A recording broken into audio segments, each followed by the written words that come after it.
about typefaces should be done. It's always a lot of possibilities. It's like a game.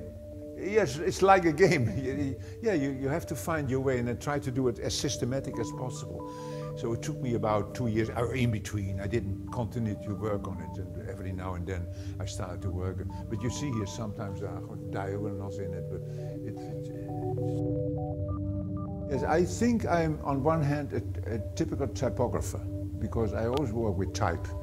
And graphic design is a very wide field, and I only take a small part of that, and especially design where typography plays a more important role than images.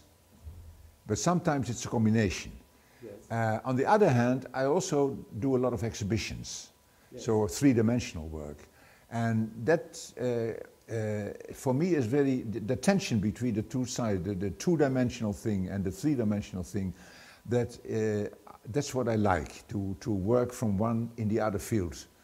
And that, in both sides, it influenced myself. For instance, I think that in general, I'm much more influenced by architecture than by graphic design in my work. I have a tendency to work quite constructive. I am always constructing type. I'm always working on grids and like you see the poster at the moment that's there on the wall, everything is construction, on a fairly logical base of construction. What I did, for instance, was trying to see the work of the artist. That was in the period of the Van Abbe Museum. I looked at the work of the artist and I got a certain impression, and this impression I tried to translate typographically in the word of the, for instance, Léger. It's hanging upstairs, the poster of Léger. It was a period when Léger made these paintings with very heavy black lines around the images. And that influenced me to create a word Léger with very black heavy lines. But in my way, I did it, so it's a mixture of the influence of Léger in my work, but it's always a construction. And so I was always interested in constructing type on a logical way. And then in I think it was 1965, when I was on a large print exhibition in Germany, a print and paper exhibition, one of these large ones. And I went there with my father, who was a graphic artist, not a graphic, he was a block maker, and from the technical side. And I went with him to these exhibitions, and in '65 I went this one. And then I saw the first machine for digitizing typography, the first generation. It was a quite rough machine. Not that many pixels yet, and then I saw they produced a Garamond in that period for the public, and I think it looked ugly. It had the flavor of Garamond. It was not the beautiful Garamond as we know, and then I thought, well, then I enlarged this 6-point Garamond by a magnifier glass, and I saw what happened in this digitizing. And I thought that the round shapes were always affected, because for 6-point you had a certain array of types, and for the 8-point or 10-point or 24-point, it was always a different outline, and that influences the idea of the type, what you see. Your eye is very sharp in that respect. And then I said, maybe we should think it the other way around and create a typeface that is suitable for that machine. Because we will surely go another 30 years with that machine before they invent something else. So let's think another direction. And well, half of the people who heard about my idea said, well, it's crazy, you shouldn't follow the machine should follow us. I think, well, okay, but it will take another 20 years, 30 years before the machine can follow us. Let's try, and then I made a typeface with only straight lines. That was '67.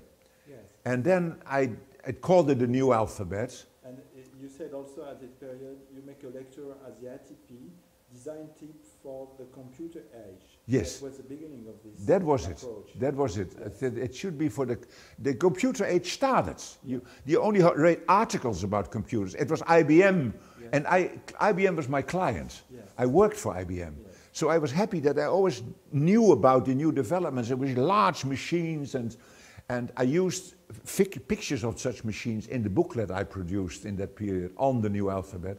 And so I was very interested in these modern technical developments. Even in the same years, the people flew to the moon. That's why I used a photograph of that. It was all influenced my work. And then, so I designed my first specific typeface as a whole typeface, a compute alphabet. I decided to make an alphabet that is as wide as height, is in a square, so that it's not only in lining, but also from top to bottom it's lining, to make a very quiet impression. And a colleague of mine who worked with me in my office, Gerard Unger, who became a famous type designer afterwards, he was the first to react and said, well, thinking along your line, you also can make readable type. So he proposed a typeface, sketches of it, and produced also a booklet as a follow-up of my booklet. And that was the beginning. He developed as a type designer, and he became even a type designer for the company who produced these machines, HEL from qu'il. And then, as a result of this typeface, I got a commission from Olivetti in Italy to do a typeface for an electric typewriter. And also Müller-Brockmann had a question from them to do also in the same time. So we both made an alphabet. For it is you can see it in a book of the development of Olivetti. It's included in that book, the both alphabets. And then when the alphabet, all the proofs were ready, and that was within the limitation of that electric typewriter. That are only 4 widths and very much limitations. That was for the daisy wheel typewriter. And IBM had the ball, and they had the daisy wheel. And when I finished this and the proofs were ready, they decided not to produce the typewriter anymore because the electronic typewriters came. And they had much more possibility. So I got my typeface back, and I used it 2 years later for a post stamp. I used the word for Netherlands and the numerals. And, but still, I only designed 1 grade of type, the whole alphabet. And then I forgot. And then at the end of the 90s, in 97, it must be about 97, the foundry asked me, couldn't we produce your original typeface, the New Alphabet, digitally so that more people can use it? Because I found out in that time that a lot of English pop magazines used the typeface, but they always redraw it, and sometimes very badly, and sometimes more readable. They try to make it readable. But suddenly it appeared in pop magazines like Reagan and blah, blah, blah, and these magazines. And I was highly interested to see what happened in that music scene. And that's why the foundry came to me and said, let's digitize it so they can use the proper alphabet.